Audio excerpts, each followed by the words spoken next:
When I turned 30, I remember having this thought of going, I'm so disappointed in myself. What would 16-year-old Rajiv think of 30-year-old Rajiv? You ever play this game with yourself? You think back to what you wanted to be, an astronaut or a cowboy or whatever it is, and you look at yourself now like, I didn't think I'd be doing this when I'm 30 or whatever age it is. And that really upset me until I realized, why would a 16-year-old know more about being 30 than a 30-year-old, right? So don't let that happen to you because you're 16, you don't know what it's like to be 30. You're 30, you remember what it's like to be 16 or 10. But a lot of people have arrived at a similar conclusion. I'm a big tennis fan, grew up playing tennis. One of the great quotes is by Martina Navratilova, who said, the moment of victory is much too short to live for that and nothing else. And it's a great illustration of, it's not the destination, it's the journey. I hear that all the time, it's true, but I love this embodiment of that quote. Lily Tomlin, great funny comedian. The trouble with the rat race is that even if you win, you're still a rat.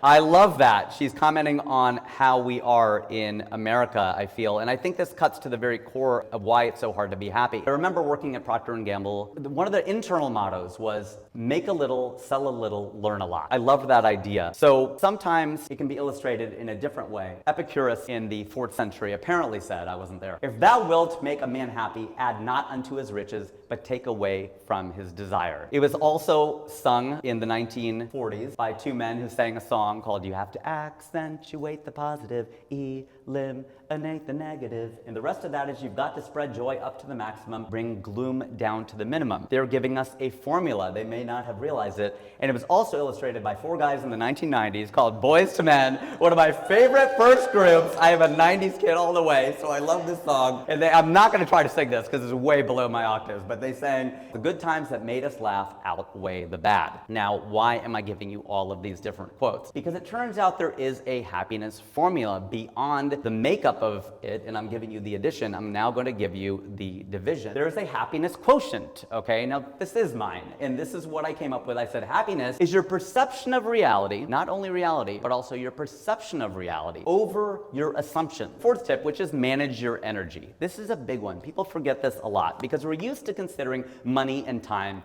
as resources. I live in LA, I go to San Francisco a lot, and it's always this big conundrum. Do I drive or do I fly? And everybody does the math. They look at the gas prices. They look at how much the ticket costs. They look at the time. They look at the traffic. But they don't think about how they'll feel when they get there, right? If you drive, you might be exhausted by the time you get there. That's energy. That's an important part of it because people will oftentimes talk about a straight shot. You know, because they'll say that, oh, LA to San Francisco, it's a straight shot. I'm like, well, the moon is a straight shot. That doesn't mean it's close. It's really far away. What do you mean a straight shot? But as I've gotten older, I realize what that means. There are fewer turns. There's less you have to think about. You just shoot up the 5. And then you'll realize that, okay, I know what people mean now. So that is all part of the energy.